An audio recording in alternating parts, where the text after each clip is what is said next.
Error detection या spot the error का ये पार्ट 2 है। इस वीडियो में हम एरर डिटेक्शन से रिलेटेड क्वेश्चंस को देखेंगे। तो चलिए शुरू करते हैं आज का वीडियो। हेलो, मेरा नाम है चंद्रहास। स्टडी स्मार्ट में आप सबका स्वागत है। पार्ट 1 को देखने के बाद मेरे पास बहुत ही बड़ी मात्रा में आप लोगों की रिक्वेस्ट आई कि मैं पार्ट 2 भी इसका बनाऊं, तो इसीलिए मैं आपके लिए लेके आया हूं एरर डिटेक्शन का पार्ट 2। तो अगर आपने पार्ट 1 नहीं देखा है तो प्लीज पहले उसे देख लीजिए, उसके बाद आप पार्ट 2 से कंटिन्यू करिएगा। तो यहाँ पे आपके सामने सेंटेंसेस लिखे हुए हैं। इसमें आपको बताना है क्या है कि किस पार्ट में एरर है। 5 पार्ट हैं। 5वां पार्ट कौन सा है? नो एरर का। मतलब क्या कि अगर कोई भी एरर नहीं है, सेंटेंस पूरा करेक्ट है, तो आपको नो एरर पे क्लिक करना है। तो चलिए बिना समय गंवाए स्टार्ट करते हैं। पहला सेंटेंस क्या लिखा हुआ है? My uncle forbade me not to go through the content of this letter. Okay, अब देखिए इस सेंटेंस में एरर क्या है। इस तरह की जो एरर्स होती हैं उन्हें हम कहते हैं सुपरफ्लुअस एरर। सुपरफ्लुअस एरर का मतलब क्या होता है कि जब कोई चीज रिपीट हो या बार बार रिपीट हो या बहुत ज्यादा यूज की जाए, उसकी उतनी जरूरत नहीं है, उसी तरह का ये कुछ एरर है। यहां पे देखिए क्या लिखा हुआ है? My uncle forbade me. Forbade me का मतलब क्या होता है? किसी भी चीज के लिए मना करना। तो उसके अंदर पहले से ही क्या है? निगेटिव है, फॉरबेड करना। तो यहां पे नॉट लगाने की कोई जरूरत नहीं है। क्यों? क्योंकि फॉरबेड में ही आपका नॉट इंक्लूडेड है। तो जब नॉट इंक्लूडेड ही है तो आपको फिर से एक एक्स्ट्रा नॉट लगाने की जरूरत नहीं है। तो इस तरह के जो सेंटेंसेस होते हैं या इस तरह के जो वर्ड्स होते हैं, इनको आप ध्यान से देखिएगा। कई बार ऐसा होता है जैसे एक वर्ड बहुत यूज किया जाता है, वापस आने के लिए लोग यूज करते हैं रिटर्न बैक। अब रिटर्न का मतलब ही क्या होता है? वापस आना। तो उसके लिए आप बैक लगाने की जरूरत नहीं है। ओके, आप बैक लगा रहे हैं तो आपको रिटर्न लगाने की जरूरत नहीं है। तो इस तरह की एरर्स काफी आती हैं। अब ये इतना प्रचलित होते हैं ये सारे सेंटेंसेस या कह लीजिए फ्रेज कि हमें पता नहीं चलता है कि गलतियां कहां पे हैं। तो इस तरह के सेंटेंसेस के लिए आपको तैयार रहना पड़ेगा। चलिए देखते हैं दूसरा सेंटेंस क्या है। How does he earn money is more important than how much earns he earns. कह रहे हैं कि वो कितना कमाता है ये इंपॉर्टेंट नहीं है, या कह लीजिए वो कितना कमाता है उससे ज्यादा ये इंपॉर्टेंट है कि वो कमाता है। ओके, तो इसमें एरर क्या है? तो यहां पे अगर आप देखिए पहला सेंटेंस देखिए, यहां पे पहला पार्ट देखिए क्या लिखा हुआ है? How does he earns money. अब ये देखिए कौन सा आपका स्ट्रक्चर है? ये आपका क्या है? इंट्रोगेटिव का स्ट्रक्चर है। लेकिन क्या इसमें क्वेश्चन पूछा जा रहा है? इसमें क्वेश्चन पूछा नहीं जा रहा है, इसमें बात बताई जा रही है। ओके, तो जब इसमें क्वेश्चन पूछा नहीं जा रहा है तो यहां पे डज का कोई काम नहीं है। ये आपका इंट्रोगेटिव स्ट्रक्चर को फॉलो नहीं करेगा। क्या होगा? हाउ ही, यहां पे क्या लग जाएगा? ही है। थर्ड पर्सन सिंगुलर है तो उसके साथ क्या लगता है हमेशा? एस या एस। तो यहां पे एक एस एक्स्ट्रा लग जाएगा। How he earns money is more important than how much he earns. Okay, I hope आपको समझ में आया होगा। ऐसे ही छोटे छोटे मिस्टेक्स आपको देखने हैं। देखिए तीसरा क्या कह रहा है? क्या लिखा हुआ है? आई know that Jai Gopal is more efficient than any man in our organisation. तो क्या कहना चाह रहे हैं कि जो जय गोपाल है वो पूरे ऑफिस में सबसे ज्यादा क्या है? एफिशिएंट। ओके, तो इस सेंटेंस में एरर कहां पे है? देखिए अगर इसे ध्यान से पढ़िए, आई know that Jai Gopal is more efficient then. अब यहां पे देखिए क्या किसकी बात हो रही है? यहां पे कंपैरिजन हो रहा है। तो यहां पे क्या आएगा? एनी मैन की जगह क्या पे आएगा? एक सेंटेंस यहां पे बीच में और आएगा, वो क्या होगा? अदर। Any other man. अच्छा, अदर क्यों लगाया? अगर हम एनी मैन लगाएंगे तो उसमें जयगोपाल भी सम्मिलित हो जाएगा। लेकिन हम क्या बता रहे हैं कि ऑफिस के सभी लोगों में से, ओके, मतलब जयगोपाल उनसे बाहर है, वो क्या है? सबसे ज्यादा एफिशिएंट है। तो एनी मैन लगाएंगे तो जयगोपाल भी उसके अंदर ही आ जाएगा, जो कि क्या होगी? एक एरर होगी। तो एनी अदर मैन जब लगाएंगे तो हम गोपाल को छोड़ के सारे लोगों की बात करेंगे। ओके, आई होप आपको समझ में आया होगा। नेक्स्ट देखिए, in a report issued by Indian Statistical Institute, the iron and steel industry is spending more than any other Indian industry on fighting pollution। बता रहे हैं कि इंडियन स्टैटिस्टिकल इंस्टीट्यूट की रिपोर्ट आई है कि जो आयरन और स्टील इंडस्ट्री हैं वो भारत की और सारी इंडस्ट्री से कहीं ज्यादा खर्च कर रहे हैं किस पे? पॉल्यूशन को से फाइट करने के लिए। ओके, तो इसमें एरर क्या है, तो इस तरह के जो सेंटेंसेस होते हैं उसमें एरर देखिएगा। यहां पे क्या बात हो रही है, रेफरेंस की बात हो रही है, किसी रिपोर्ट को रेफर किया जा रहा है। तो अगर हम ऐसा करते हैं तो यहां पे कभी भी इन नहीं आएगा। क्या आता है आपको पता होगा, अगर आप न्यूज वगैरह पढ़ते हैं, एडिटोरियल वगैरह पढ़ते हैं, तो आप बहुत ही इजिली से फाइंड कर सकते हैं। चाहे आपका ध्यान ना भी जाए कि यहाँ पे एरर क्या होगी, लेकिन आप ये समझ सकते हैं कि अगर रिपोर्ट की बात होती है तो क्या होता है, अकॉर्डिंग टू।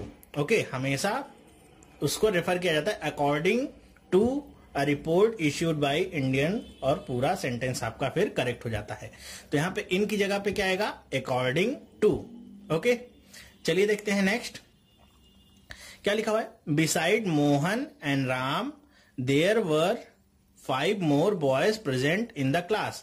अब देखिए, जब भी बात आपको यहाँ पे बिसाइड या बिसाइड्स की होगी, किसी भी सेंटेंस में लगा होगा, तो आपको सबसे पहला फोकस वहीं पे देना है। देखिए, एक वर्ड होता है बिसाइड और एक वर्ड होता है बिसाइड्स। तो इसे कभी भी ऐसा मत समझिएगा कि कहीं पे बिसाइड्स लगा हुआ है तो वो बिसाइड की प्लूरल फॉर्म है, ऐसा नहीं है। दोनों ही आपके प्रिपोजिशन है और दोनों ही अलग अलग मीनिंग को रखते हैं, अलग अलग जगह पे यूज होते हैं।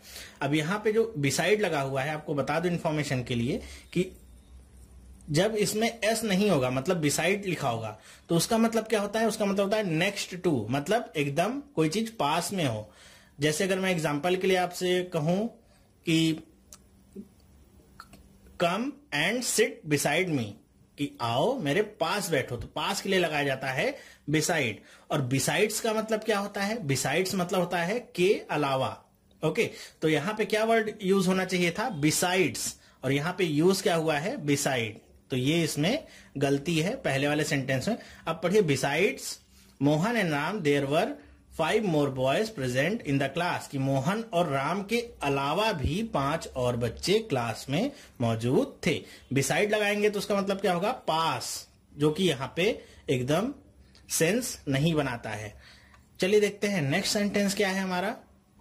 लिखा हुआ है, the successful self employed man invariably works harder and worries most than the man on salary। मतलब जो लोग सेल्फ एम्प्लॉयड हैं, वो जो सैलरी पाने वाले लोग हैं, कहीं ना कहीं उनसे अधिक मेहनत करते हैं और उनसे ज्यादा वरीड रहते हैं या उनसे ज्यादा चिंताग्रस्त रहते हैं। तो ये सक्सेसफुल लोगों की बात हो रही है। ओके, तो यहां पे गलती क्या है, तो यहां पे देखिए कंपैरिजन हो रहा है। ठीक है, कि जो सेल्फ एम्प्लॉयड मैन है और जो सैलरी वाले लोग हैं, उनके बीच में कंपैरिजन हो रहा है। तो कंपैरिजन जब हो रहा है तो यहां पे देखिए क्या लिखा हुआ है, वरीज मोस्ट। ओके, मोस्ट नहीं होगा, जब भी कंपैरिजन होगा तो उसकी जगह पे हम क्या यूज करते हैं, मोर, ना कि मोस्ट। ओके, आई होप आपको गलती समझ में आई होगी। The successful self employed man invariably works harder and worries more than the man on salary. Okay, चलिए देखते हैं next sentence. Last year there was flood, the river was overflowing and everyone run to save his life. अब देखिए यहां पे गलती कहां पे है, तो गलती यहां पे आपको बता दूं, गलती है आपके थर्ड वाले पार्ट में। यहां पे क्या होगा, रन नहीं होगा। देखिए वर्ड आपका क्या है, पास्ट में है। ओके, वॉज सब क्या है, पास्ट में है। तो रन कैसे हो सकता है, एवरीवन क्या होगा, रैन। ये क्या है आपका, past indefinite, everyone ran, okay, to save his life. तो ये सारी छोटी छोटी बातें आपको पता होनी चाहिए। आप हमेशा देखिएगा कि आपका जो सेंटेंस है वो किस टेंस में काम कर रहा है, सही है कि नहीं सही है। नेक्स्ट देखिए, divide the mango in 4 parts and distribute them among your queens 1 each। कह रहे हैं कि मैंगो को डिवाइड करो और सब 4 पार्ट में डिवाइड करो और अपनी क्वींस को, मतलब अपनी रानियों को, सबको एक एक पार्ट दे दो। ओके, तो इस सेंटेंस में एरर कहां पे है देखिए, अगर तो इसमें बहुत छोटी सी एरर है। क्या है आपको बता दूं, जब भी हम किसी चीज को डिवाइड करते हैं तो वहां पे हम लगाते हैं इनटू, ना कि इन। तो कहां पे एरर है, यहां पे एरर है। क्या होगा यहां पे, into, divide the mango into 4 parts। बाकी पूरा सेंटेंस आपका सही होता है। तो यहां पे इनटू लगना चाहिए था, लगा हुआ था इन। तो आप देख रहे होंगे गलतियां कितनी छोटी छोटी होती हैं। इन्हीं बातों को आपको ध्यान में रखना होता है। और आप इस तरह के अगर जैसे मैं सेट करवा रहा हूं, इस तरह के आप 5 से 6 सेट अगर अटेंड कर लेते हैं तो बहुत ही इजी हो जाएगा आपके लिए एग्जाम टाइम में भी इसे फाइंड करना। जो आपको समझ में आएगा मेरे ख्याल से तो 5 से 6 सेट के बाद आप लगभग 70% क्वेश्चंस को अटेंड कर पाएंगे।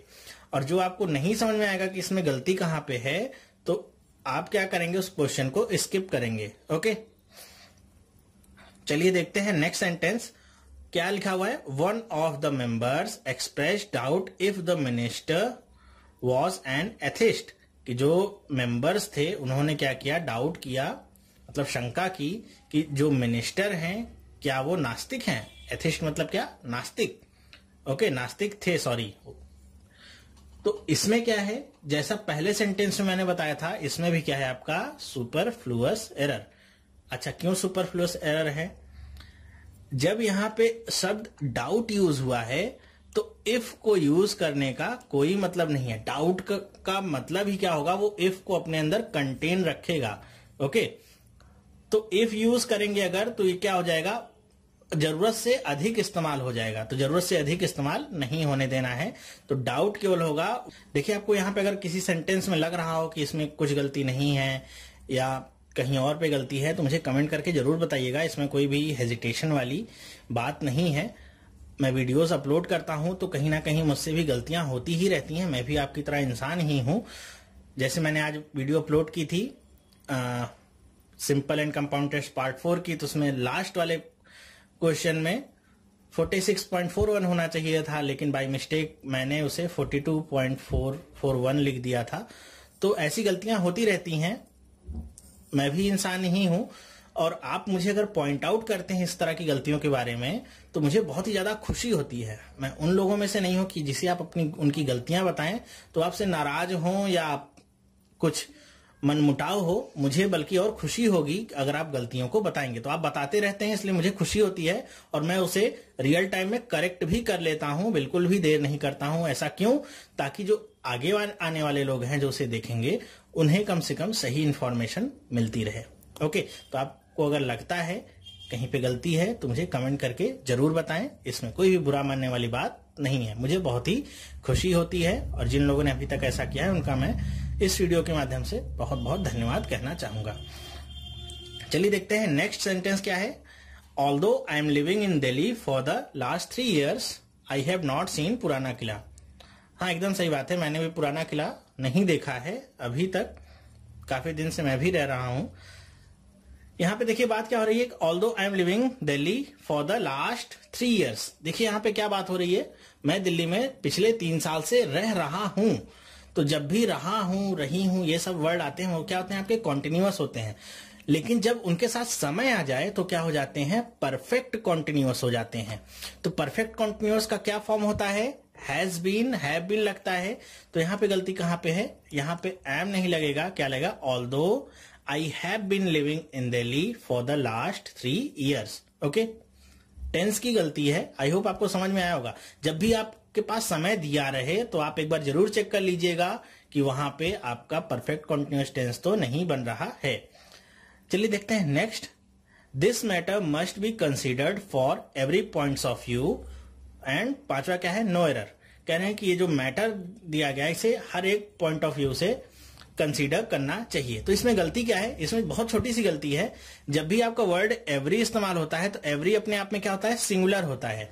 ओके, तो यहां पे पॉइंट्स नहीं होगा, क्या होगा, एवरी पॉइंट ऑफ व्यू। तो यहां पे एस क्या है आपका, एक एक्स्ट्रा। तो ये 4th वाले सेंटेंस में गलती है। कहां से गलती पकड़ी हमने, एवरी से गलती पकड़ी। तो कहीं भी आपका नेक्स्ट टाइम से एवरी आता है तो आप जरूर चेक करिएगा कि एवरी के बाद आपका सिंगुलर यूज हुआ है या प्लूरल यूज हुआ है। तो वहीं से आप गलतियों को पकड़ सकते हैं। चलिए देखते हैं नेक्स्ट। ये बहुत ही सिंपल क्वेश्चन है, बहुत ही छोटे लेवल पे भी हम लोगों ने पढ़ा होगा। The baby flung his toy and lost it somewhere. ठीक है, तो इसमें गलती क्या है, देखिए गलती यहां पे है हिज में। जब भी छोटे बच्चों के बारे में बात होती है, ये हमारी इंग्लिश लैंग्वेज कहती है कि जब भी छोटे बच्चों के बारे में बात होती है तो हम उनका जेंडर डिसाइड नहीं करते हैं। उनके लिए हम हिज हर नहीं लगाते हैं, क्या लगाते हैं, इट। तो यहां भी क्या होगा आपका, इट। ओके, यहां पे हिज लगाया था। ओके, बेबी, चाइल्ड, इन सब के लिए आपका क्या यूज होगा? इट। ओके, क्योंकि हमको पता नहीं है ना कि छोटे बच्चे के लिए इंग्लिश लैंग्वेज कहती है कि हम नहीं डिसाइड कर सकते उनका जेंडर क्या है, तो इसलिए हम उनको इट ही लगाएंगे। ओके, तो कई बार ऐसे गलती होती है तो बहुत ही छोटे छोटे जो आपके रूल्स होते हैं उनसे आ जाती है, और एक नजर में अगर हम पढ़ें तो वो एकदम सही लगते हैं, तो ज्यादातर लोग इसमें क्या करते हैं, नो एरर पे टिक करते हैं और आगे चले जाते हैं, क्योंकि पूरा का पूरा सेंटेंस उनको क्या लगता है, सेंसिबल लगता है कि the baby flung his toy and lost it somewhere. उनको लगता है हिज लगा हुआ है, मतलब वो बेबी बॉय के बारे में बात हो रही है, लेकिन यहाँ पे केवल बेबी की बात हो रही है, तो जेंडर यहाँ पे डिसाइडेड नहीं होगा, तो क्या लगाएंगे? इट। ओके, चलिए देखते हैं नेक्स्ट सेंटेंस क्या लिखा हुआ है। अच्छा, ये रेड कलर से क्यों लिखा हुआ है? I agree that nobody besides you could have borne so much burden. Okay, अब ये रेड कलर से क्यों लिखा हुआ है, इसके पीछे का रीजन ये है, बता दूं कि ये आपका क्या है, होमवर्क है। ये वीडियो बनाने से थोड़ी देर पहले मैंने इसे फेसबुक ग्रुप में भी पोस्ट किया था, और इस वीडियो को बनाने से पहले मेरी बात हो रही थी जतिन से, थोड़ा डिस्कशन हो रहा था, अच्छा डिस्कशन था। देखिए, जब भी मैं ग्रुप में कोई क्वेश्चन पोस्ट करता हूं इस तरह के, तो सिर्फ आप गलतियां बता दें यही जरूरी नहीं होता कि थर्ड में एरर है, सेकंड में एरर है। आप उसे पूरा इलेबोरेट भी करें, एक्सप्लेन भी करें, तभी पता चलेगा कि आपकी नॉलेज कितनी है। और सिर्फ बता देना ही नहीं, आपको कॉन्फिडेंस भी होना चाहिए। ऐसा नहीं कि तुक्का में ही बता दिया, अच्छा सही हो गया तो ठीक है, गलत हो गया तो नहीं गलत। तो आपको कॉन्फिडेंस भी होना चाहिए, जो आप कह रहे हैं उसके पीछे का पॉइंट क्या है, बेस क्या है। ठीक है, तो ये आप लोगों के लिए भी होमवर्क है। जिन लोगों ने अभी तक पोस्ट नहीं देखा है या जिन लोगों ने अभी तक ग्रुप ज्वाइन नहीं किया है, सबसे पहले तो वो ग्रुप ज्वाइन कर लें। डिस्क्रिप्शन बॉक्स में आपको लिंक मिल जाएगा उसका। डिस्क्रिप्शन बॉक्स आपका कहाँ होता है, अगर आप मोबाइल से देख रहे हैं तो जो आपकी हेडिंग लिखी हुई है, हेडिंग पे आप क्लिक करेंगे और स्क्रॉल डाउन करेंगे तो आपको मिल जाएगा डिस्क्रिप्शन बॉक्स। वहां पे आपका लिंक दिया हुआ है, वहां से आप ज्वाइन कर सकते हैं फेसबुक ग्रुप को। और जिन्होंने ज्वाइन कर रखा है वो जाके वहां पे अपने आंसर्स को पोस्ट करें। मैं देखता हूं कितने लोग इसका आंसर देते हैं। तो ये था आज का वीडियो, स्पॉट द एरर या एरर डिटेक्शन का। आई होप आपको पसंद आया होगा। पसंद आया है तो कमेंट करके पिछले वीडियो की तरह मुझे जरूर बताइएगा कि आपको ये वीडियो कैसा लगा। नेक्स्ट टाइम मैं आपके लिए इसी तरह का एक और सेट लेके आऊंगा, जिसमें मैं आपको कम से कम 10 अलग अलग बातें बताऊंगा। मिलेंगे हम नेक्स्ट पार्ट में, तब तक के लिए थैंक यू। वीडियो देखने के लिए बहुत बहुत धन्यवाद आपका। इसी तरह आप पढ़ते रहिए और अपना सिलेक्शन पक्का करिए। और कोई भी बात हो, आपको कोई परेशानी हो, कोई प्रॉब्लम हो, हाँ, जहां तक बात है, जो लोग व्हाट्सएप यूज कर रहे हैं, जिनके पास व्हाट्सएप से मेरी वीडियोस जाती हैं, वो मुझे व्हाट्सएप में क्वेश्चन पोस्ट ना करें, वो फेसबुक ग्रुप को ज्वाइन करें, वहां पे अपने क्वेश्चंस को पुट करें। अच्छा, ऐसा क्यों कह रहा हूं मैं, क्योंकि जो आप क्वेश्चन पोस्ट करते हो सारे के सारे मोबाइल में होते हैं, और मेरे पास रोज के कम से कम 300 से 400 मैसेजेस आते हैं। तो मेरे लिए बहुत ही डिफिकल्ट होता है क्वेश्चंस को फाइंड कर पाना, फिर आंसर कर पाना। फिर उसे आंसर करने वाला केवल एक रिस्पॉन्सिबल पर्सन मैं ही अकेला रह जाता हूं। लेकिन अगर आप फेसबुक ग्रुप में पोस्ट करेंगे, एक तो बहुत इजी होता है वहां पे फाइंड करना क्वेश्चंस को, कोई भी क्वेश्चन डिलीट नहीं होते। मान लीजिए अगर मैंने चैट पूरा डिलीट कर दिया तो सारे क्वेश्चंस भी डिलीट हो जाएंगे। वहां पे क्वेश्चंस डिलीट नहीं होते हैं, और साथ ही साथ वहां पे आपको केवल एक आदमी नहीं होता सॉल्व करने के लिए, वहां पे आपको मिलेंगे 500 से 600 लोग अभी, जो आपके क्वेश्चंस का आंसर देंगे। और आपका क्वेश्चन आंसर होगा, जरूर होगा। ग्रुप मेंबर्स जो हैं वो बहुत ही एक्टिव हैं, बहुत ही पढ़े लिखे हैं, बहुत अच्छे अच्छे आंसर वो देते हैं और तुरंत देते हैं। तो आप वहां पे पोस्ट करिएगा। ओके, तो इसी नोट के साथ चलिए हम मिलेंगे नेक्स्ट पार्ट में, तब तक के लिए बाय।